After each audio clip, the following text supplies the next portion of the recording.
புது புது அர்த்தங்கள் நிகழ்ச்சியை பார்த்துட்டு இருக்கிறவங்க எல்லாருக்கும் என்னுடைய அன்பான வணக்கங்கள். இந்த நிகழ்ச்சியில் பங்கேற்பதற்காக திராவிட இயக்க தமிழர் பேரவையின் சுபவீர பாண்டியன் அவர்களும் பத்திரிகையாளர் ஐயநாதன் அவர்களும் நம்ம அரங்கத்துக்கு வந்திருக்கிறாங்க. வணக்கம். பாரதிய ஜனதா கட்சி தன்னுடைய முதலாவது வேட்பாளர் பட்டியலை நேற்று இரவு வெளியிட்டிருக்குது. ஹெச் ராஜா தீநகர் தொகுதியிலையும் வானதி கோவை தெற்கு தொகுதியிலையும் போட்டியிடுவதாக செய்தி சொல்லுது. மிகப்பெரிய கூட்டணிக்கான முயற்சியில் ஈடுபட்டு அதற்கு பிறகு இப்போ 234 தொகுதியிலையும் வேட்பாளர்களை நிறுத்துவதாக ஒரு முடிவுக்கு வந்திருக்கிறாங்க. அவர்களோடு இன்னும் தொடர்பில் இருக்கக்கூடிய சில கட்சிகள்கிட்ட தொகுதி பங்கீடை முடிவு செய்துட்டு அதற்கு பிறகு முழு பட்டியலும் வெளியிடப்படும் அப்படின்னு அந்த தகவல் சொல்லுது. இதை நீங்க எப்படி பாக்குறீங்க ஐயநாதன்? ஆமாம், அந்த கட்சி மிகப்பெரிய ஒரு முயற்சியை செய்தது. அதற்கு ஒரு நெருக்கடி கூட இருக்கின்றது என்று நான் பல்வேறுபட்ட நிகழ்ச்சிகளில் இங்கே கூட சொல்லியிருக்கின்றேன். ஏனென்றால் அவர்கள் இந்த செல்பேசியின் மூலம் தவறிய அழைப்பு மிஸ்டு கால் கொடுத்து 50 லட்சத்திற்கும் மேற்பட்ட உறுப்பினர்களை சேர்த்திருக்கிறேன் என்று சொல்லியிருக்கின்றார்கள். எனவே நடைபெறக்கூடிய தேர்தலில் அவர்கள் 50 லட்சத்தையாவது குறைந்தபட்சம் பெற வேண்டும். எனவே அவர்கள் கூட்டணி மிக மிக அவசியம் என்றெல்லாம் சொன்னேன் நான். எனவே பாரதிய ஜனதா கட்சியை பொறுத்த வரைக்கும் இந்த முறை அவர்களுக்கு அமில சோதனை தான், ஆசிட் டெஸ்ட். அவர்கள் இறங்கி மிகப்பெரிய அளவிற்கு அவர்கள் நிரூபிக்க வேண்டும்.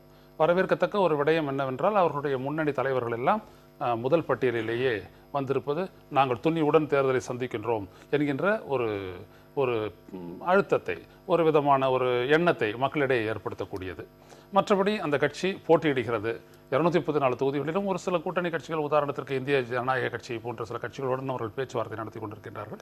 அவர்களையும் சேர்த்து அவர்கள் போட்டியிடுவார்கள். ஆனால் ஒரு வலிமையான ஒரு கூட்டணி என்றோ ஒரு வலிமையான ஒரு போட்டியாளர் என்றோ கருதக்கூடிய நிலையில் பாரதிய ஜனதா கட்சி இந்த தமிழ்நாடு சட்டப்பேரவை தேர்தலில் இல்லை என்பதுதான் முக்கியம்.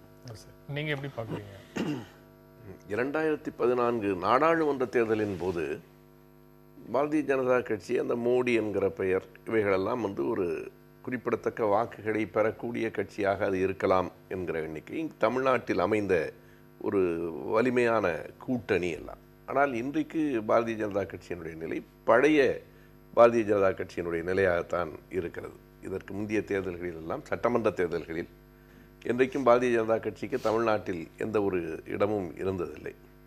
இன்றைக்கும் நண்பர் ஐயநாதன் சொல்வது போல இந்த மிஸ்டு கால்ல ஆரம்பத்தில் தனியாக எந்த வலிமையும் இல்லாத காலத்திலேயே கூட அவங்க திருவட்டாறுல ஒரு முறை ஜெயிச்சு, அதாவது அந்த எல்லை ஓரங்களில், தமிழகத்தின் எல்லை ஓரங்களில் தமிழர்கள் குறைவாக இருக்கிற பகுதிகளில் அப்படி சில வெற்றிகளை அவர்கள் பெற்றிருக்கிறார்கள் என்பது உண்மைதான். ஆனால் இந்த முறை அந்த ஓரிரு இடங்களும் கூட அவர்கள் வெற்றி பெறுவதற்கான எந்த வாய்ப்பும் இல்லை என்றுதான் தோன்றுகிறது. எனவே தாங்கள் தனியாக நிற்கிறோம் என்கிற துணிவை காட்டுவதற்காக இல்லை, தனியாக நிற்பதை தவிர வேறு வழி இல்லாமல் போய்விட்ட பிறகு இன்றைக்கு எந்த கட்சியும் பாரதிய ஜனதா கட்சியோடு கூட்டணியிலே இல்லை. ஐஜேகேயோடு பேசி கொண்டிருக்கிறோம் என்று சொல்லி கொண்டிருக்கிறார்கள். பெரிய கட்சிகள் எதுவும் இன்றைக்கு பாரதிய ஜனதா கட்சியோடு கூட்டணி வைக்கவில்லை. மீண்டும் பிஜேபி தமிழகத்தில் தனிமைப்படுத்தப்பட்டிருக்கிறது என்பதைத்தான் இது காட்டுகிறது. தனிமைப்படுத்தப்பட்டிருக்கிறதா பாஜகங்கிற கேள்வியோட இன்றைய நாளிதழில் கூட தமிழிசை சவுந்தரராஜனுடைய பேட்டிக்கான தலைப்பாக அதை வச்சு செய்திகள் வந்திருக்குது. தனிமைப்படுத்தப்பட்டிருக்கிறது அப்படின்னு சொல்ல முடியுமா? இல்லை, தனிமைப்பட்டு விட்டது. இப்போ நீங்கள் பார்த்தீங்க அப்படின்னம்னா, முன்னாடி அண்ணன் அவர்கள் சொன்னார்கள், முன்னாடி பாரதிய ஜனதா கட்சி எந்த நிலையில் இருந்ததோ அதே நிலைக்கு இன்றைக்கி வந்திருக்கு அப்படின்னு சொன்னாங்க. அப்போ இடைப்பட்ட காலத்தில் ஒரு 75 லட்சம் வாக்குகள், 19 விழுக்காடு வாக்குகளை பெற்று நாடாளுமன்றத்தில் அந்த அளவிற்கு சோபித்த ஒரு கூட்டணியின் தலைமை பொறுப்பில் இருந்த ஒரு கட்சி, இன்றைக்கு மத்தியில் ஆளும் கட்சியாக இருக்கக்கூடிய பாரதிய ஜனதா கட்சி தமிழ்நாட்டில் தமிழின உணர்வுகள், தமிழ் மக்களினுடைய எதிர்பார்ப்புகளை எந்த விதத்திலும் நிறைவேற்றவில்லை என்பதுதான் கூட்டணிக்கு இந்த கட்சியை எந்த கட்சிகளும் நாடாததற்கான முக்கிய காரணம். இதை அவர்கள் புரிந்து கொள்ள வேண்டும். அது எதுவாக இருந்தாலும் சரி, உதாரணத்துக்கு மீத்தேன் எரிவாயு திட்டமாக இருந்தாலும் சரி, இந்த கெயில் குழாய் பதிப்பாக இருந்தாலும் சரி, விவசாயிகள் சந்திக்கக்கூடிய பிரச்சனைகளாக இருந்தாலும் சரி, மீனவர்கள் நாளும் கடலில் அவமானப்படுத்துவதை எடுத்துக்கொண்டாலும் சரி, இப்படி எந்த பிரச்சனையுமே, ஈழ மக்கள் பிரச்சனையாக இருந்தாலும் சரி, எதுலையுமே தமிழ் மக்களினுடைய உணர்வுகளை அவர்கள் பிரதிபலிக்கவில்லை. இல்லை, அதனால தனிமைப்படுத்தப்பட்டிருக்கார்கள் அல்லது தனிமைப்பட்டது அப்படின்னு நீங்க சொல்றது எப்படி ஏற்க முடியும்? ஏன் ஏற்க முடியும் அப்படின்னு கேட்டீங்கன்னா, இல்ல அதே மாதிரியான கொள்கைகளை நடைமுறைப்படுத்திய அதே மாதிரியான விஷயங்களை தமிழ்நாட்டுக்குள்ள கொண்டு வந்த காங்கிரஸ் கட்சி வந்து இன்று தமிழ்நாட்டுல இன்னொரு பெரிய கட்சியால அங்கீகரிக்கப்பட்டு கூட்டணியில இருக்கத்தானே செய்யுது. So இதெல்லாம் காரணமாக அது தனிமைப்பட்டு இருக்குங்கிறதுக்கு இதெல்லாம் காரணங்களாக நீங்க சொல்றது வந்து சரிதான். மூணாவது செக்மெண்ட்ல பேசுவோம் காங்கிரஸ் பத்தி வச்சிருக்கீங்களா லிஸ்ட்ல, அதனால அது பேசுவோம். அது எந்த அளவுக்கு இருக்குது என்ன அப்படின்றது, அது எந்த அளவுக்கு பூனையை மடியில் கட்டுக்கொண்டு சவனம் பார்ப்பதற்கு சமமானது அப்படின்றதெல்லாம் சொல்லத்தான் போகின்றோம்.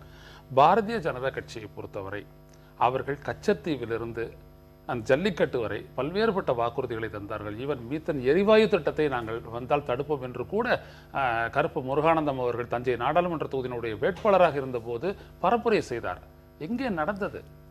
எந்த இடத்திலும் நீங்கள் வாழ்வாதார பிரச்சனைகள், மீனவர் வாழ்வாதார பிரச்சனையிலிருந்து விவசாய வாழ்வாதார பிரச்சனை வரை எதையுமே செய்யாமல் இருக்கும் பொழுது, உங்களுடைய செல்வாக்கு உயராத போது உங்களை நோக்கி எவ்வாறு வருவார்கள்? இன்றைக்கு ஏன் விஜயகாந்தை நோக்கி எல்லா கட்சிகளும் படையெடுத்தன? ஏனென்றால் அவருக்கு இருக்கக்கூடிய அந்த செல்வாக்கு அது 3, 5, 8 என்பதெல்லாம் வேறு. நீங்க சொன்ன தமிழ்நாட்டை பாதிக்கக்கூடிய அத்தனை பிரச்சனைகள்லயும் ஆமா விஜயகாந்த் நடத்திய போராட்டங்கள் எத்தனை அப்படின்னு நீங்க பாத்தீங்கன்னா இதெல்லாம் ஒரு அளவுகோலே இல்லை. அவர்களுக்கு ஒவ்வொருவருக்கும் என்னென்ன வாக்கு வங்கி இருக்குங்கிறத தாண்டி வேற எந்த விதமான மக்கள் சார்ந்த பிரச்சனைகளையும் கூட்டணிக்கு முன்போ கூட்டணியின் போதோ தேர்தலுக்கு பிறகோ அரசியல் கட்சிகள் கருத்தில் கொள்வதே இல்லை அப்படின்னு நான் நினைக்கிறேன். விஜயகாந்த் வந்துட்டு கடந்த ஒரு 3-4 தேர்தலாக தேர்தல் அரசியலில் இருக்கக்கூடிய ஒரு கட்சியினுடைய தலைவர். தேமுதிக இருக்கின்றது, இருந்து ஒரு மாற்றாக வந்த கட்சி. போன தேர்தலில் அனைத்து இந்திய அண்ணா திராவிட முன்னேற்ற கழகத்துடன் கூட்டணி வைக்கும் வரை 3வது பெரிய கட்சியாக ஒரு மாற்றாக பார்க்கப்பட்ட கட்சி. சாதாரண விடயம் அல்ல. அவர்கள் 234 அது வந்து அவருடைய வாக்கு வங்கி தான் காரணம்.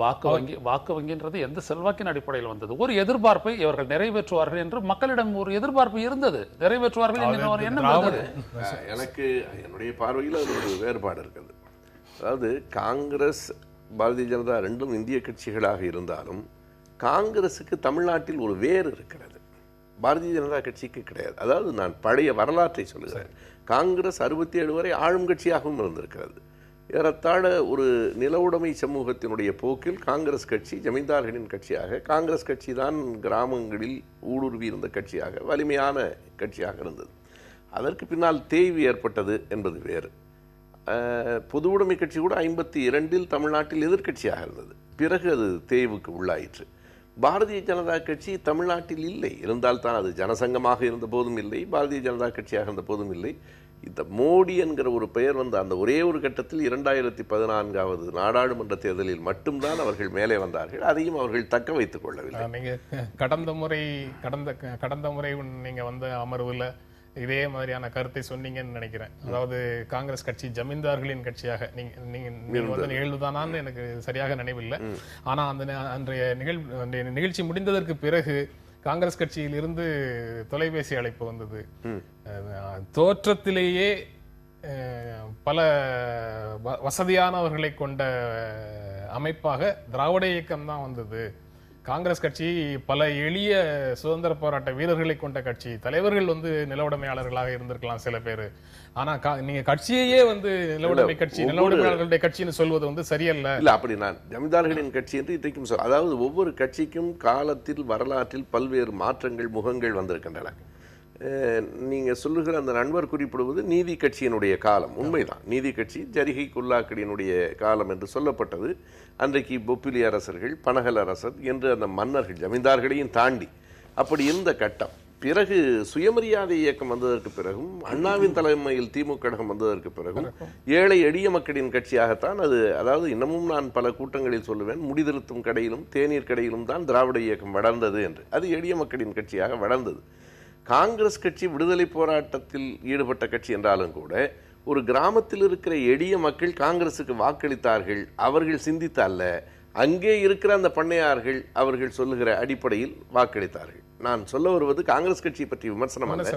காங்கிரஸ் கட்சிக்கு இங்கே ஒரு வேர் இருக்கிறது. எனவே அது மறுபடியும் கொஞ்சம் அந்தந்த இடங்களில் இன்னமும் நான் அறிவேன், சில இடங்களில் குறிப்பிட்ட பகுதிகளில் காங்கிரசுக்கான வாக்குகள் இருக்கின்றன. ஆனால் பாரதிய ஜனதா கட்சிக்கு அப்படி எந்த இடத்து, கம்யூனிஸ்ட் கட்சிக்கும் சில இடங்களில் அந்த வாக்குகள் இருக்கின்றன. பாரதிய ஜனதா கட்சிக்கு ஒரு குறிப்பிட்ட சமூகத்தை சார்ந்தவர்களை தவிர வேறு எங்கும் உறுதியான வாக்குகள் இருக்கின்றன என்று சொல்ல முடியும். அந்த இடத்துல அவருடைய அந்த பகுப்பாய்வுன்றதெல்லாம் ரொம்ப மெத்த சரி. இன்னும் சொல்ல போனால் அதை நான் வந்துட்டு முழுமையாக நான் ஏற்கிறேன். என்ன விடயம் என்றால், ஒரு மிகப்பெரிய அளவிற்கு தமிழ்நாட்டில் பரவி ஊடுருவி வளர வேண்டும் என்று நினைத்து அவர்கள் பெருமுயற்சி செய்தார்கள். அமித்ஷா இங்கே வந்துட்டு என்னெல்லாம் பண்ணாரு, சமூக தலைவர்களெல்லாம் சந்திச்சு பேசலையா? அப்போ ஒரு அடிப்படையை உருவாக்க அவர்கள் முயன்றார்கள். ஆனால் தமிழனுடைய உணர்வுகளை பிரதிபலிக்கவில்லை என்பதைத்தான் நான் சொல்லுகின்றேன். நீங்க வளர்வது என்பது என்ன? மக்கள் சந்திக்கக்கூடிய பிரச்சனைகளுக்கு தீர்வை நோக்கி நீங்கள் நகர்த்த வேண்டும். அந்த தீர்வை நோக்கி நீங்கள் நகர்த்துவதில், அந்த போராட்டத்தில் மட்டும் பங்கேற்பது, இன்னைக்கு ஆட்சி அதிகாரத்தை உங்கள் கையில் வைத்துக் கொண்டிருக்கின்ற நீங்கள் தமிழ்நாட்டினுடைய எதிர்பார்ப்புகள் சிலவற்றையாவது நிறைவேற்றி இருந்தால் ஒரு செல்வாக்கு இந்த கட்சி பெற்றிருக்கிறது என்று பேசுவதற்காக அடிப்படையாக இருக்கும். அப்படி ஏதும் இல்லாத ஒரு பக்கத்தில் வெறும் ஒரு ஆளுங்கட்சியாக மட்டுமே இருந்து கொண்டு, ஒரு தேர்தலில் 75 லட்சம் வாக்குகளை பெற்ற ஒரு கூட்டணி தலைமையாக இருந்து கொண்டும் கூட எந்த இடத்திலும் வளர்த்துக் கொள்ளாத ஒரே காரணத்தினால் இன்றைக்கு தனிமைப்பட்டு நிற்கின்றதா கட்சி என்பதுதான் எனது. இது தேர்தல் தொடர்பாக இன்னொரு செய்தி, திமுக கூட்டணியில மனிதநேய மக்கள் கட்சிக்கு 5 இடங்கள் ஒதுக்கீடு அப்படிங்கிற ஒரு செய்தி. ஏற்கனவே இந்திய யூனியன் முஸ்லீம் லீக்குக்கு 5 தொகுதிகள் கொடுத்திருக்கிறாங்க அந்த கூட்டணியில. அது தொடர்பாக மனிதநேய மக்கள் கட்சியிலிருந்து பிரிந்து வந்திருக்கிற தமீமுன் அன்சாரி அதிமுக கூட்டணியில் சேர இருப்பதாக அவர் சொல்றாரு. அவருடைய சனிக்கிழமை இன்று அவருடைய மாநாடு நடக்குது. மாநாட்டில் அவங்க அதிமுகவை ஆதரிப்பதாக முடிவெடுக்கிறதாக சொல்லியிருக்கிறாங்க. தமிழ்நாடு தவ்ஹீத் ஜமாத் யாருக்கும் ஆதரவு இல்லை அப்படிங்கிற ஒரு முடிவு எடுத்திருக்கிறாங்க. இந்திய தவ்ஹீத் ஜமாத் அதிமுக கூட்டணிக்குள்ள இருக்கிறாங்க. இந்த பின்னணியில இன்றைய ஹிந்துல DMK's liberal approach in giving seats to Muslim parties raises eyebrows அப்படின்னு சொல்லி ஒரு செய்தி கட்டுரையும் போட்டிருக்காங்க. இந்த செய்திக்கு பின்னால எம்எம்கேக்கும் ஐயுஎம்எல்லுக்கும் 5 இடங்கள் கொடுத்தது தாராளமாக கொடுத்திருக்கிறார்கள் அப்படின்னு ஒரு செய்தியும் போடுறாங்க. அது அப்படியா? அது ஆச்சரியப்படத்தக்க விதத்துல 5 இடங்கள் கொடுத்திருக்காங்கன்னு சொல்றது சரிதானா? கலைஞர் கருணாநிதியினுடைய அரசியல் சாணக்கியத்தனம்ன்ற வார்த்தையை நான் பயன்படுத்த விடவில்லை. அவருடைய ஆழ்ந்த திறன் இதில் அரசியல் வெளிப்படுகிறது. தனக்கான வாக்கை அவர் எப்படி ஒன்று சேர்க்கின்றார், கன்சாலிடேட்டிங் அப்படின்னு சொல்லுவாங்களே, அதை ரொம்ப அழகாக அவர் செஞ்சிருக்கிறாரு. 2 கட்சிகள் இதனுடைய ஃபேக்ஷன்ஸ் எல்லாம் எதிர் அணிக்கு போதுன்னு தெரிஞ்சிட்ட உடனே 2த்தையும் தூக்கி லிபரல் என்கின்ற வார்த்தை சரிதான் தாராளமாக கொடுத்திருக்கின்றார். ஆனால் நாம் இங்கே இருந்து பார்ப்பது, ஒரு பொது பார்வையுடன் பார்க்கும் பொழுது முஸ்லிம்களுக்கு அப்படிப்பட்ட ஒரு பிரதிநிதித்துவம் இருக்க வேண்டும் என்பதுதான் எனது எண்ணமும் கூட. இருக்க வேண்டும். ஏன்னா அது இந்த கூட்டணியின் மூலம் 2 சீட்டு கொடுக்கறது, 1 சீட்டு கொடுக்கறது என்பதை விட 5, 10 சீட்டு தமிழ்நாட்டில் கிட்டத்தட்ட 15-20 தொகுதிகளில் பரவலாக அவர்கள் ஒரு நிர்ணயிக்கக்கூடிய சக்தியாக, வாக்கு சக்தியாக இருக்கின்றார்கள். 2 அமைப்புக்கு தான் கொடுத்திருக்காங்க. இன்னும் தொகுதி இறுதி செய்யப்படாத எஸ்டிபிஐ ஒன்று அவங்க கூட இருக்கு கொடுக்கலாம், அவங்களுக்கும் கொடுக்கலாம். நான் என்ன சொல்ல வரேன் அப்படின்னா, இங்கே வரும்போது அண்ணன் ஜவஹர்லாவோட பேசும்போதே நான் சொன்னேன், அவங்க ஒரு ரெப்ரசன்டேட்டிவ் பாலிடிக்ஸில் ஈடுபடும் பொழுது அதிகமான எண்ணிக்கையிலான இடங்களை உறுதி செய்து கொண்டு ஒரு கூட்டணியில் சேருவதை எந்த விதத்திலும் தவறில்லை என்று நான் பேசியிருக்கின்றேன். எனவே அவர்கள் இப்பொழுது பெற்றிருக்கின்றார்கள் என்பது ஒரு சரியான ஒரு விடயம். இது மகிழ்ச்சியான விடயம் என்பதெல்லாம் வேறு. சரியான விடயம் அவர்களுக்கு இருக்கக்கூடிய அந்த பிரதிநிதித்துவத்தை அங்கீகரித்திருக்கின்றது. அதில் கலைஞர் அவர்கள் தன்னுடைய வாக்கு வங்கியை உறுதிப்படுத்திக் கொள்ளக்கூடிய ஒரு முயற்சியில் சரியாக செய்து கொண்டிருக்கின்றார் என்பதுதான் எனது மதிப்பீடு. அப்படி சொல்லுவதும், புருவங்களை உயர்த்துவதும், தாராளமாக கொடுக்கப்பட்டிருக்கிறது என்று சொல்லுவதும் அந்த கட்சிகளினுடைய வலிமையை குறைத்து மதிப்பிடுவதாகவும் இருக்கிறது என்று நான் கருதுகிறேன். பெரிய வேறுபாடு ஒன்றுமில்லை. சென்ற தேர்தலில் இந்திய யூனியன் முஸ்லீம் லீக் 3 இடங்களிலும் போட்டியிட்டார்கள் என்று நான் கருதுகிறேன். அதுபோல அதிமுகவில் மனிதநேய மக்கள் கட்சி இருந்தபோது அவர்களும் 3 இடங்களில் போட்டியிட்டார்கள். 3 என்பது 5 ஆண்டுகளுக்கு பிறகு 5ஆக இன்னும் 2 இடங்கள் கூடியிருக்கின்றன என்றால் அந்த கட்சிகளும் வளர்ந்திருக்கின்றன. எனவே உரிய இடங்கள் என்றே நான் கருதுகிறேன். அது தாராளமாக அதிகமாக கொடுத்து விட்டார்கள் என்றால் அந்த கட்சி குறைவானது என்பதாக ஆகும். இன்றைக்கு இஸ்லாமிய சகோதரர்கள்ட்டையும் பல்வேறு விதமான கட்சிகள் இருக்கின்றன. அதில் நீங்கள் சொன்னது போல மனிதநேய மக்கள் கட்சி, இந்திய யூனியன் முஸ்லீம் லீக், எஸ்டிபிஐ போன்றவைகள் ஒரு பக்கத்தில் என்றால், அதே அளவுக்கு நண்பர் ஜெயினுலாபுதீன் தலைமையில் இருக்கிற தமிழ்நாடு தவ்ஹீத் ஜமாத் வலிமையான கட்சி.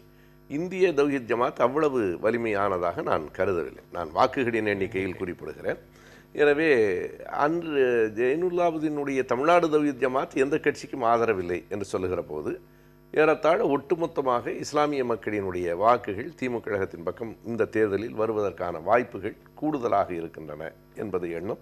எனவே அப்படி அந்த மக்கள் ஒரு ஆதரவாக தருகிற போது அவர்களுக்கு உரிய இடத்தை, நான் மறுபடியும் அது தாராளம் என்று சொல்லவில்லை, உரிய இடத்தை வழங்கி இருப்பது சரியானது என்பது என் பார்வை. இல்லை, இன்னொரு பார்வையும் செலுத்த வேணும். அது என்ன அப்படின்னீங்கன்னா, எத்தனை அமைப்புகள் இருந்தாலும், கிறிஸ்தவ அமைப்புகளோ இஸ்லாமிய அமைப்புகளோ இருந்தாலும் கூட தமிழ்நாட்டை பொறுத்தவரை இஸ்லாமிய வாக்காளர்கள் வந்துட்டு இந்த வாக்கு செலுத்துவது என்று வரும்பொழுது அவர்கள் ரொம்ப தீர்மானமாக செலுத்துகிறார்கள். அவர்களுக்கு மதவாத சக்திகள் எப்படி, நமக்கான சாதகமான அரசியல் சக்திகள் என்ன என்பதை தீர்மானித்து வாக்களிக்கக்கூடியவர்களாக இருக்கின்றார்கள். எனவே அண்ணன் அவர்கள் சொல்வது போல இந்த தௌஹீத் ஜமாத் எல்லாம் நிர்ணயித்து விட முடியாது. யாராக இருந்தாலும் இவர்கள் எந்த அளவிற்கு செயல்பட்டிருக்கின்றார்கள், யாரோடு நிற்கின்றார்கள், அது எப்படிப்பட்ட பலன் அல்லது எதிர்வினையை ஏற்படுத்தும் என்று சீர்தூக்கி பார்த்து வாக்களிக்கக்கூடிய அளவிற்குத்தான் தமிழ்நாட்டை பொறுத்த வரைக்கும் இஸ்லாமிய சமூகம் இருந்து கொண்டிருக்கின்றது. தமிழ்நாடு முஸ்லிம் முன்னேற்ற கழகம் இரண்டாக பிரிந்து ஜவஹர்லால் ஒரு பக்கமும் பிஜே அல்லாதீன் ஒரு பக்கமுமாக போகின்ற வரைக்கும் நீங்க சொல்றத என்னால புரிஞ்சுக்க முடியும். அதற்கு பிறகு ஒருவர் இருக்கிற பக்கத்துல இன்னொருவர் இருந்தது இல்லைங்கிறது தற்செயலாக நடந்ததா இல்ல அவங்க திட்டமிட்டு செய்தாங்களாங்கிறது வேற விஷயம். இன்னொரு செய்தியும் ஒருவர் இருந்த பக்கத்துல இன்னொருவர் இல்ல ஒருவர் அதிமுக வாதிச்சா இன்னொருவர் வந்து இரண்டு பேருக்குள்ள முற்றிய பகை இப்போது இல்லை என்பது என்னுடைய கணிப்பு. ஒரு கட்டத்துல ரொம்ப ஒரு முற்றிய பகை இருந்தது. இன்றைக்கு அப்படி இல்லை. அவர்களுக்குள் இணக்கம் வந்து விட்டது என்று நான் சொல்ல மாட்டேன். முற்றிய பகை குறைவது அந்த இஸ்லாமிய சமூகத்துக்கு நல்லது. தமீமுன் அன்சாரி இப்போதுதான் போயிருக்கிறார். அவருடைய வலிமை மிக குறைவாகத்தான் இருக்க முடியும். இப்போதுதான் கட்சியிலிருந்து அவர் பிரிந்து போயிருக்கிறார். எனவே இதுதான் இன்றைக்கு இருக்கிற சூழல். தௌஹீத் ஜமாத் கண்டிப்பாக முன்பெல்லாம் இவர்கள் இந்த பக்கம் என்றால் அவர்கள் அந்த பக்கம், அவர்கள் அங்கே என்றால் இவர்கள் இங்கே என்கிற நிலை இன்றைக்கு இல்லை. நடுநிலை எடுத்திருப்பது என்பது ஒரு விதத்தில் சரியா. இன்னொரு விஷயம், தேமுதிக வரல, நிறைய சீட்ல ரிசர்வ்ல இருக்குது, கொடுக்கலாம் இந்த தடவையாவது.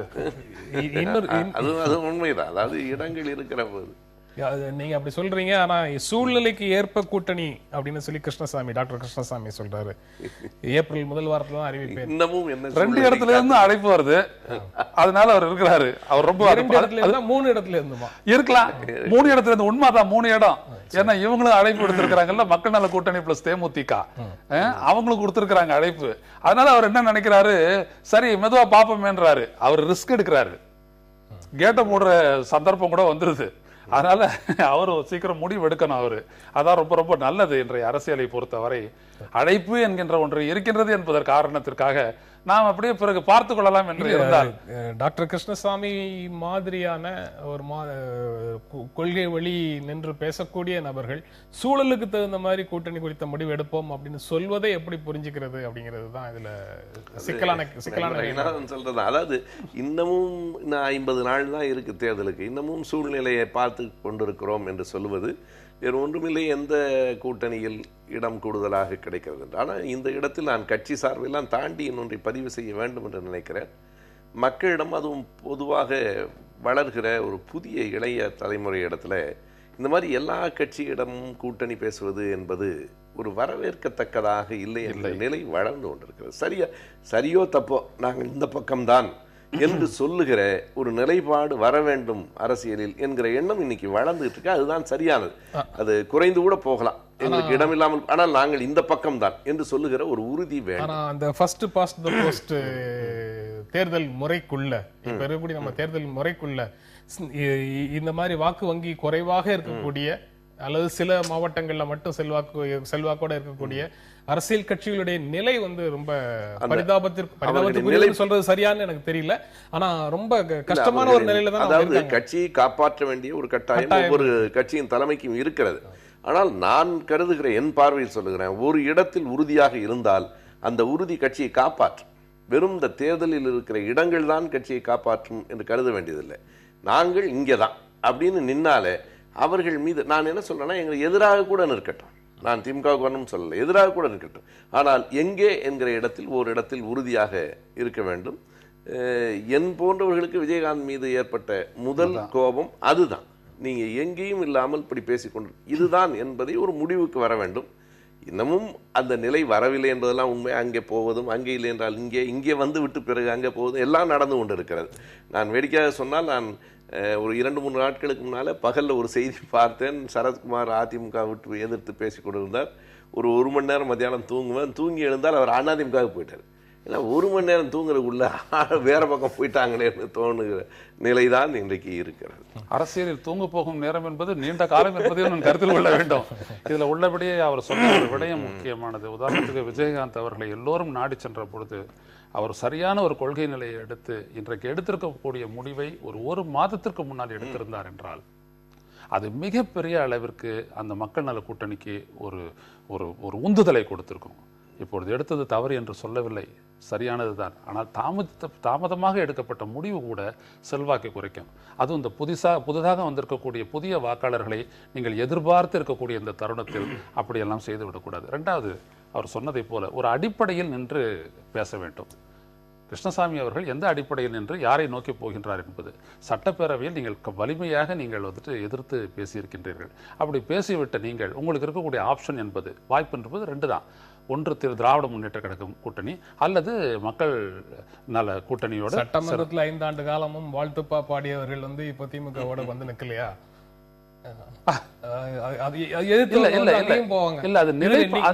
நிலைப்பாடு இல்லைன்ற நீங்க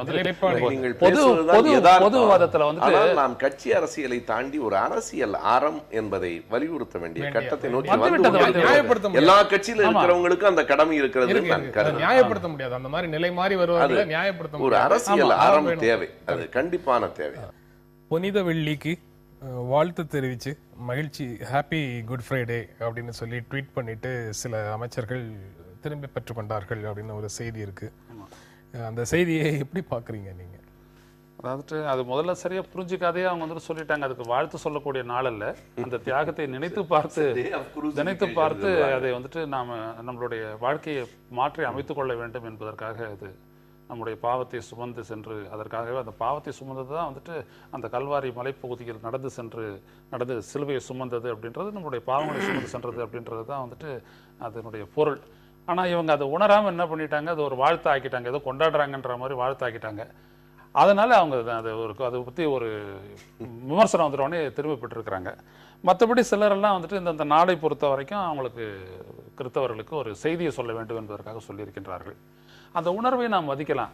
ஆனால் இந்த உணர்வை 365 நாட்களும் கடைபிடித்தாங்கன்னா நல்லா இருக்கும்.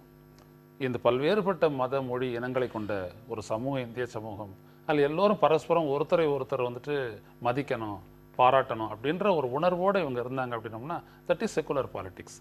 அப்படிதான் நீங்கள் வரணும். அதை விட்டு 364 நாள் ஏதாவது ஒரு விஷயத்தை, ஒரு மத ரீதியான விடயங்களை சொல்லிக்கொண்டு அதை அப்படிப்பட்ட விடயங்களை, அப்படிப்பட்ட செயல்களில் ஈடுபடுபவர்களை எல்லாம் ஆதரித்து விட்டு திடீர்னு ஒரு நாள் இப்படி செய்வது என்பதெல்லாம் சரியா இருக்காது. இப்படிப்பட்ட உணர்வை எப்பொழுதும் பாரதிய ஜனதா கட்சியை சார்ந்தவர்கள் பிரதிபலிக்க வேண்டும் என்று எதிர்பார்க்கலாம், செய்ய வேண்டும் என்று எதிர்பார்க்க கூட முடியாது. அதாவது பிஜேபி நண்பர்கள் கிறிஸ்துமஸ் கொண்டாடினாலோ அல்லது குட் ஃப்ரைடேக்கு வாழ்த்து சொன்னாலோ இந்த ஆண்டு கண்டிப்பாக தேர்தல் வருதுன்னு நம்ம உறுதியாக வைத்து கொள்ளலாம். ஆனால் அதில் இருக்கிற துயரம் என்னன்னா, குட் ஃப்ரைடேங்கிறது நல்ல பாம்புங்கிற மாதிரி அவர்கள் சொல்லுகிற நல்ல சொல்லில் சொல்லுகிற நல்ல வெள்ளி அல்ல. அது அவங்க மொழியில் டே ஆஃப் குரூசிஃபிகேஷன், அவரை சிலுவையில் அறைந்த நாள். அது சிலுவையில் அறைந்த நாளை யாராவது கொண்டாடி வாழ்த்து சொல்வார்களா என்ன? அது தெரிந்தோ தெரியாமலோ அதை சொல்லியிருக்கிறார்கள். ஆனால் மோடியும் ராகுல் காந்தியும் வாழ்த்து சொல்லலை. அவர்கள் 2 பேரும் அந்த ஆன்மா அமைதியில் உரையட்டும், எல்லாரும் தியானம் பண்ணுங்கள், அமைதி பெறுங்கள் என்றுதான் சொல்லியிருக்கிறார்கள். இந்த 4 அமைச்சர்கள் சுரேஷ் பிரபு தொடங்கி எல்லாரும் ஒரு குட் ஃப்ரைடேக்கு வாழ்த்து சொல்லியிருக்கிற இது, அதாவது என்ன செய்தி என்று தெரிந்து சுரேஷ் பிரபு உள்ளிட்ட பிஜேபி அமைச்சர்கள் சொன்னதுல கூட அது நீங்க முதலே சொல்லிட்டீங்க, தெரிந்தோ தெரியாமலோன்னு சொல்லிட்டீங்க. தெரிந்து சொன்னா அதுக்கு ஒரு பொருள், தெரிந்து சொன்னால் வேணும்னே காயப்படுத்துறது. நான் அப்படி கருதல. ஆனா இதுல நஜ்மா ஹெப்துல்லாவும் சொல்றாங்கங்கிறது புரிந்து கொள்றதுக்கு ரொம்ப ரொம்ப சிரமமான ஒரு விஷயமா இருக்கு. அவங்களுக்கு கண்டிப்பா தெரிஞ்சிருக்கும். அவங்க ஒரு நினைத்தோ மறந்தோ அப்படின்னு சொல்லிக்க வேண்டியது இல்ல. இவங்க சார்பா வேற ஒருத்தர் ட்வீட் பண்றாங்க அது ஒரு முக்கியமான விஷயம். இவர்களுடைய ட்விட்டர் அக்கவுண்ட்டை யாரோ ஹேண்டில் பண்றாங்க சார்பாக. அவர்களுக்கு விவரம் தெரியாம செஞ்சிடலாம். ஏன்னா நல்ல வெள்ளி, புனித வெள்ளி அப்படின்னு தான் அது சொல்லுவாங்க. நல்ல வெள்ளி அப்படின்னு புனித வெள்ளி தான். குட் ஃப்ரைடே நாங்கள் தமிழ்ல அது நமக்கு புனிதமும் கிடையாது, தீட்டும் கிடையாது. அது வேறு. மத நம்பிக்கை உடையவர்களுக்கு உண்டு இல்ல. மத நம்பிக்கை உடையவர்களுக்கு எல்லாம் எனக்கு கிடையாது. நான் எனக்கு தான் உங்களுக்கு இல்ல சொல்றேன், எனக்கு இல்லை. அப்படி இருக்கிற போது மத நம்பிக்கை உடையவர்களுக்கு புனிதமும் உண்டு, தீட்டும் உண்டு. எனவே அது புனித வெள்ளி என்பதுதான். அவர் உயிர் பெற்று எழுந்த 3வது நாள் தான் கொண்டாட்டத்திற்கு உரிய நாளே தவிர அவரை சிலுவையில் அறைந்த நாள் கொண்டாட்டத்திற்குரிய நாள் இல்லை. அதற்கு இதுவரைக்கும் இவர்கள் ஒரு புதிய புரட்சியை பிஜேபி செய்திருக்கிறது. அதுக்கும் ஒரு வாழ்த்து சொல்லி ஆழமான விடயங்களை மிகுந்த ஆழத்தோடு பார்க்க வேண்டும். அதான் அந்த ஹியூமன் ஃபேப்ரிக் அப்படின்னு சொல்லக்கூடிய மானுடத்தினுடைய அந்த கட்டமைப்பு அப்படிதான் இருக்கு. நான் ஒருவருடைய உணர்வை நம்ம புரிந்து கொள்ள வேண்டும். இப்போ என்னதான் நம்ம சாமி கும்பிட்டாலும் நம்ம பெரியாருக்கு மேல இருந்த அந்த சமூக பற்று அதை நம்ம ரொம்ப பாராட்டுறோம். அப்படி நம்ம ஒவ்வொன்றையும் நம்ம பாராட்டி அதில் வந்துட்டு போகணும், லயிக்கணும், ஆழமா போகணும். அப்படி போயிருந்தாங்கன்னா இந்த மாதிரி குழப்பங்களுக்கெல்லாம் வந்துட்டு விடையே தேடவே வேண்டாம். இந்த மாதிரி ஒரு விமர்சனங்களுக்கு அவசியமே இருக்காது. தொகுதி பங்கீடு தொடர்பாக நேற்று திமுக தலைவர் கருணாநிதியை சந்தித்த பிறகு குலாம் நபி ஆசாத் சொல்றாரு, நாங்கள் ஸ்ட்ராட்டஜி பத்தி பேசிட்டு இருந்தோம், தேர்தல் வியூகம் பற்றி ஆலோசனை செய்தோம், இது தொகுதி எண்ணிக்கை மற்ற விஷயங்கள் எல்லாம் பின்னர் இறுதி செய்யப்படும் அப்படின்னு சொல்லியிருக்கிறாரு. ஆனால் நாளேடுகள் எல்லாத்துலேயும் அவங்க 63 இடங்கள் கேட்டார்கள், இவங்க 25க்கு மேலே கொடுக்கறதுக்கு தயாராக இல்லை, பேச்சுவார்த்தையில் இழுபறி அப்படின்னு செய்திகள் போட்டிருக்கிறாங்க. இன்னொரு செய்தி, அதிமுக அணியிலையும் தமிழ் மாநில காங்கிரஸுக்கு கேட்ட இடங்கள் கிடைக்கல. நேற்று இரவு ஒரு திருமண இல்லத்தில் திருமாவளவனையும் வைகோவையும் ஜே.கே. வாசன் சந்தித்து பேசினார் அப்படின்னு ஒரு செய்தியும் போட்டிருக்கிறாங்க. இந்த 2 செய்தி காங்கிரஸ் தமாக இந்த 2 விஷயங்கள் முடிவாயிடுச்சுன்னா ஒரு மாதிரி தேர்தல் குறித்த ஒரு தெளிவு கிடைக்கும் அப்படின்னு நினைச்சு இதை பத்தி பேசலாம்னு நினைக்கிறேன். திராவிட முன்னேற்ற கழகம் காங்கிரஸ் பேச்சுவார்த்தையில இழுபறி அப்படின்னு சொல்றதை நீங்க எப்படி பாக்குறீங்க? அந்த செய்தி இன்றைக்கு எல்லா நாளேடுகள்லையும் வந்திருக்கு. நம்ம நுட்பமாக ஒன்றை பார்க்கணும்னா, ஒரே ஒரு தமிழ் ஏட்டில் மட்டும்தான் இழுபறி என்கிற சொல் வருகிறது. மற்ற எல்லா ஏடுகளிலும் பேச்சுவார்த்தை தொடரும், சுமூகமாக நடந்தது, மறுபடியும் சந்திக்கிறோம் என்கிற செய்திகள் இருக்கு. ஒரே ஒரு குறிப்பிட்ட தமிழ் ஏட்டில் தலைப்பு செய்தியாக இழுபறி என்று வந்திருக்கிறது. அதுவே அந்த ஏட்டினுடைய நோக்கத்தையும் விருப்பத்தையும் வெளிப்படுத்துகிறது. அது மிக கடுமையாக திமுகவை எதிர்க்கிற ஒரு ஏடு, திமுகவுக்கு எந்த நன்மையும் நடந்துவிடக்கூடாது என்பதில் கவனமாக இருக்கிற ஒரு தமிழ் ஏடு என்பது என்னுடைய பார்வை. ஆகையினாலே அவர்கள் அதை எழுதியிருக்கிறார்கள். பேச்சுவார்த்தையில் எப்போதுமே ஒரு அமர்வில் முடிந்து விடாது. அது குறிப்பாக இடங்கள் எவ்வளவு என்பதும் எந்த தொகுதிகள் என்பதும் இந்த 2 சிக்கல்கள் வரும்.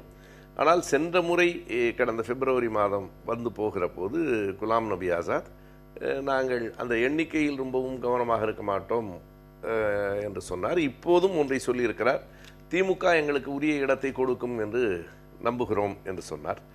எனவே அந்த பேச்சு சுமூகமாக நடந்திருக்கிறது என்று திமுக கழகத்தின் பொருளாளரும் சொல்லியிருக்கிறார். எனவே அந்த பேச்சு தொடர்கிறது என்பதுதான் நமக்கு புரிகிறது. அது இழுபறியாக இருக்க வேண்டும் என்பது இந்த ஏட்டினுடைய விருப்பம். தாண்டி அது ஒரு சுமூகமாக முடிந்துவிடும் என்பதும் இன்னொரு பக்கத்து நம்பிக்கை. ஆனா செய்தியாளர்கள் சந்திப்புல திமுக தரப்புலையும் சரி காங்கிரஸ் தரப்புலையும் சரி என்னென்ன எவ்வளவு இடங்கள் கேட்டாங்க, என்ன பேச்சுவார்த்தை நடந்ததுங்கிறத பத்தி எதுவும் இல்ல. 2 பேருமே சொல்லல. ஆனா செய்தியில 63 இடங்கள் அவர்கள் கேட்டார்கள், 25 அல்லது 30க்கு மேல் கொடுக்க மாட்டேன்னு திமுக சொல்லிடுச்சு அப்படிங்கிற மாதிரி தகவல்கள் எல்லாம் முழுக்க ஊடகங்களுடைய கற்பனை அப்படின்னு சொல்ல. செய்தி கசிவாகவும் இருக்கலாம். நான் எப்பவுமே ஊடகங்கள் முழுக்க போய் பேசுகின்றன நான் சொல்றது இல்லை. செய்தி கசிவாகவும் இருக்கலாம், செய்தி மிகைப்படுத்தப்பட்டதாகவும் இருக்கலாம். ஒரு பரபரப்பான எதுவுமே சொல்லாமல் அவர்கள் சொன்னதை அப்படியே சொன்னால் ஏடுகளை படிக்கிறவர்களுக்கு ஒரு சுவை இருக்காது. எனவே சுவை ஊட்டுவதற்காகவும் இருக்கலாம், செய்தி கசிவாகவும் இருக்கலாம். அந்த உண்மைகள் வெளிவருகிற போதுதான் தெரியும். அண்ணன் ஊடகத்தினுள்ள அந்த செய்தியை விமர்சனம் பண்ணதுனால நான் ஒரு பத்திரிகையாளர் தான் அதை டிஃபெண்ட் பண்ண போறேன். ஏன்னா அவர் வந்தது எதுக்கு? சீட் ஷேரிங்கை பத்தி பேசுறதுக்கு, தொகுதி பங்கீடை பத்தி பேசுறதுக்கு. வெளியில வந்துட்ட உடனே இன்னும் அது முடியலன்னு சொல்லும் போது அது இழுபறி அப்படியும் விழிக்கலாமே, அதுல எந்த விதமான பிழையும் இல்லையே. 2025 சீட் அங்கே கனிமொழி போனாங்க, அது செய்தி நிறைய இருக்குது. கனிமொழி போனாங்க, டெல்லியிலேயே அதை பத்தி எல்லாம் பேசியிருக்கிறாங்க. அப்பவே 30 சீட்டுன்னு சொன்னாங்க, இங்கே வந்த போது 25ன்னு சொன்னாங்க. அதுக்கப்புறம் அதிகபட்சமா 30 வரைக்கும் விவரங்கள் எதுவுமே அதிகாரப்பூர்வமாக அறிவிக்கப்படாத விவரங்கள் அப்படின்னு சொல்லி. அதிகாரப்பூர்வமா அறிவிக்கப்பட்டதெல்லாம் வச்சுக்கிட்டோம் அப்படின்னா 4 ஏடு பேப்பர் நடத்த முடியுமா? இல்ல, பேப்பர் நடத்துறதுக்காக நீங்க உங்களுடைய கற்பனைக்கு வர்றது எண்ணிக்கையெல்லாம் நீங்க அதுல போட முடியும்? எதுவுமே கற்பனை கிடையாது, பிராக்சிமிட்டி. நம்ம தான் அங்க இருக்கிறோமே. இவங்கெல்லாம் அந்த அதிகாரப்பூர்வமா பேச வேண்டியவங்க பேசலனாலும் அது விவரம் தெரிஞ்சவங்க வெளியில இதான்ப்பா அப்படின்னு சொல்லிட்டு போறாங்கல்ல, அதெல்லாம் வச்சுதானே நம்ம நியூஸ் ஸ்டோரின்றது எப்படி பறக்குது, எப்படி பறக்குது நியூஸ் ஸ்டோரின்றது. நம்ம எல்லாம் போய் பண்ணிருக்கிறோமே, எப்படி பண்ணிருக்கோம். அதனால இழுபறி அப்படின்னு போட்டதுனால ஒண்ணும் இல்ல. அதே நேரத்துல அவங்க தார்மீகமா ஒரு கடமையை செஞ்சிருக்காங்க. பேச்சுவார்த்தை சுமூகம்னு ஸ்டாலின் சொன்னதை பாக்ஸ் போட்டிருக்காங்க. எனவே அவர்கள் வந்துட்டு நீதியை செய்திருக்கிறார்கள். அவர்கள் சொன்னதை போடுவதற்கே இவ்வளவு பெரிய பாராட்டா? எந்த ஒரு பத்திரிகைக்கு நீங்க ஒரு செய்தியை, நீங்க என்னை விட இதழியல் துறையில அனுபவம் உடையவர், ஒரு செய்தியை எப்படி வெளியிடுகிறோம், பத்திரிகையின் எந்த பக்கத்தில் வெளியிடுகிறோம் என்கிற எல்லாவற்றுக்கும் ஒரு முக்கியத்துவம் உண்டு. ஒரு கருத்தை தெரிவிப்பது மட்டுமல்ல, கருத்து உருவாக்கமும் பத்திரிகைகளினுடைய பணிதான். அதுவும் சேர்ந்துதான் இருக்கு. ஒவ்வொரு பத்திரிகைக்கும் ஒவ்வொரு சார்பு இருக்கு, ஒவ்வொரு கருத்து இருக்கு. எந்த கருத்தும் இல்லாமல் யாரும் அந்த இடத்துல எல்லாம் இல்லை. எனவே அவரவர் கருத்துக்கு ஏற்ப ஒரு கருத்தை உருவாக்க வேண்டும் என்கிற எண்ணமும் அதில் இருக்கிறது. நான் அதான் குறிப்பிட்டேன், வேறு எந்த ஏட்டிலும் இல்லாத செய்தி இந்த ஒரே ஒரு ஏட்டில் வருகிறது என்றால் அதற்கு ஒரு நோக்கம் இருக்கிறதுன்னு நான் சொல்றேன். நான் இந்த பத்திரிகையாளனா இருந்திருந்தேன்னா 63 சீட்டுகளை கேட்கின்றதாம் காங்கிரஸ் அப்படின்னு ஒரு ஆச்சரிய குறி போட்டிருப்பேன். சரி, என்ன என்னுடைய பார்வையில வந்துட்டு இந்த கட்சிக்கு என்ன ஸ்ட்ரென்த் இருக்குது, இது போயிட்டு ஒரு நெகோசியேஷன் பண்ணிக்கிட்டு இதெல்லாம் திமுக நேரம் வேஸ்ட் பண்ற அப்படின்றது என்னுடைய எண்ணம். சரி, ரெண்டாவது, ஒரு தமிழ் தேசியவாதியா எடுத்துக்கங்களேன், நீங்க காங்கிரஸ் வந்து ஒண்ணுமில்லாத கட்சி, தமிழ்நாட்டில் வந்துட்டு 38 இடங்கள்ல டெபாசிட் போன கட்சி, அப்படிதான் பார்க்க முடியும். நாங்க எங்களை பொறுத்த வரைக்கும் இந்த கூட்டணியை பொறுத்த வரைக்கும் கருத்து அப்படின்னா இதான் கருத்து. இது ஒரு கட்சி தமிழனை இனப்படுகொலை செய்த கட்சி.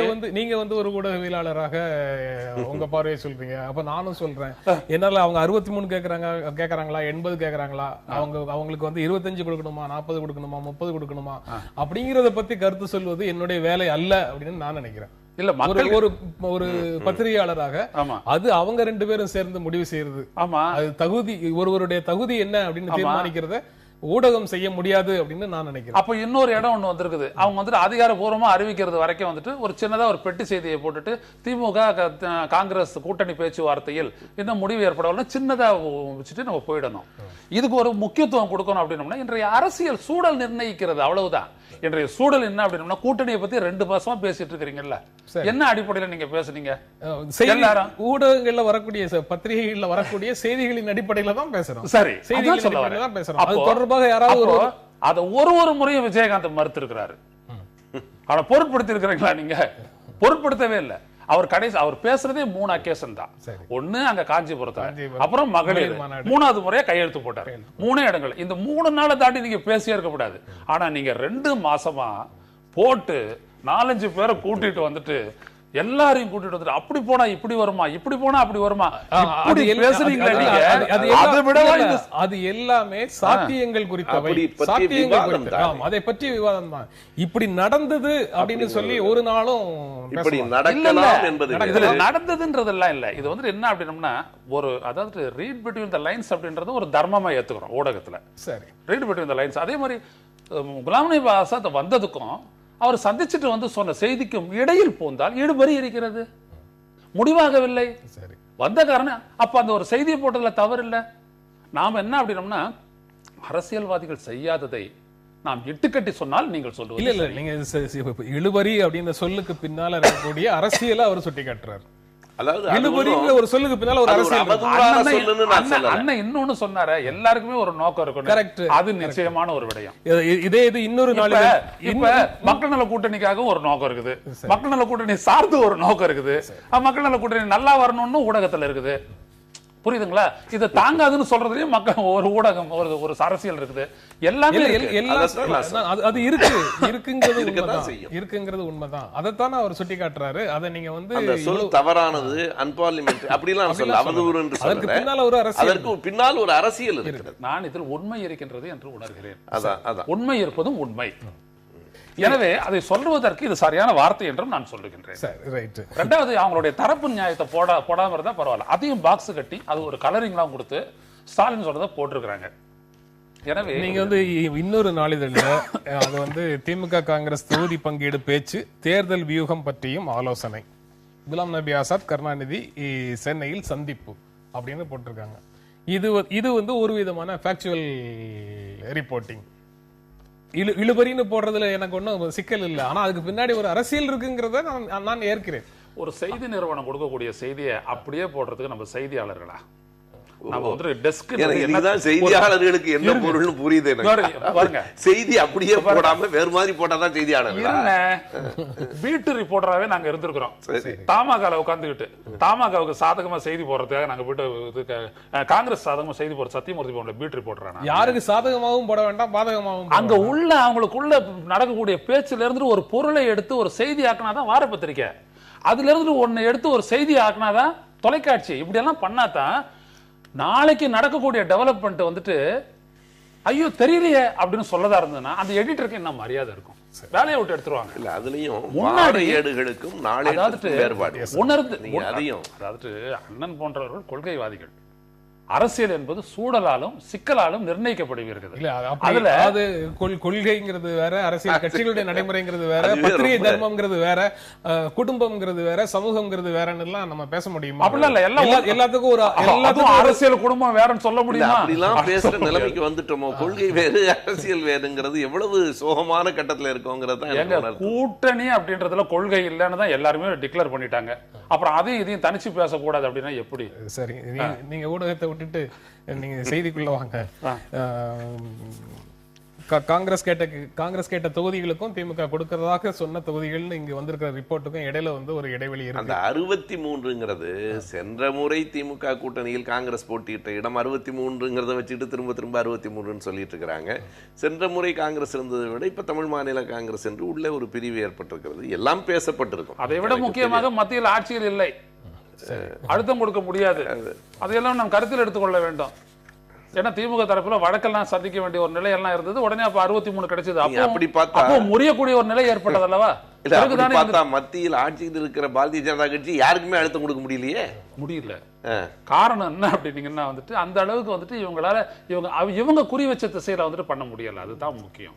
அதுதான் தமிழ் மாநில காங்கிரசுக்கும் அதிமுக கூட்டணியில கேட்ட இடங்கள் கிடைக்கவில்லை. ஆனா ஏதோ ஒரு விதத்துல இன்று நாளை முடிவாகும், இரு தரப்பிலும் தொடரும் ரகசிய பேச்சுவார்த்தை அப்படின்னு ஒரு செய்தி போட்டிருக்காங்க. அதுவும் பத்திரிகை செய்தி தான். என்ன ஒரு சின்ன வேறுபாடு இருக்கிறதுனா, இங்கே குலாம் நபி ஆசாத் வந்ததும் தலைவர் கலைஞரை பார்த்ததும் நேரடியான செய்திகள். அங்கே இன்னும் தமாக நேரடியான எந்த பேச்சுவார்த்தையும் நடக்கவே இல்லை. அது குறித்து அதிமுக தரப்பிலிருந்தும் தமாக தரப்பிலிருந்தும் எந்த செய்தியும் கூட இல்லை. நாங்கள் பேசுகிறோம்னோ பேசலைங்கிறதோ. ஏன்னா இன்னொரு செய்தி என்னன்னா, எப்போதும் போயஸ் தோட்டத்து செய்திகள் ரகசியமாக தான் நடக்கும். வெளிப்படையாக யாரும் போய் தலைவரை பார்த்து பேசி வந்ததாக என்றைக்கும் எதுவும் கிடையாது. இப்ப தமாக அப்படி கேட்டுவிட்டு அழைப்புக்காக காத்திருக்கிறார்கள் என்பதும் பத்திரிகை செய்தி தான். அவர்கள் தரப்பிலிருந்து இதுவரைக்கும் எந்த செய்தியும் இல்லை. அதான் தோட்டம் மட்டும்தானா நடத்துது? இல்ல, புறங்களும் அப்படித்தான் நடக்கல. எல்லாருமே ரகசியம். அதாவதுங்க ரகசிய பேச்சுவார்த்தை என்பது வேற, ரகசியமாக மட்டுமே நடப்பது என்பது வேற. அதாவது கடைசியா தான் வெளிப்படையா வர்றாங்க. இல்லாட்டி நாம ஏன் போட்டுக்கிட்டு இந்த தோண்ட வேண்டியதா இருக்கு? ஸ்கூப் அப்படின்னு நம்ம ஏன் சொன்னோம் அந்த வார்த்தைக்கு? ஸ்கூப்னு என்ன அர்த்தம்? அல்றதுதான். இவங்க பதுக்கி வச்சிருக்கிற இடத்துல இருந்து நம்ம அள்ளிட்டு வந்து ஒரு செய்தி ஆகிறது தான் ஸ்கூப்.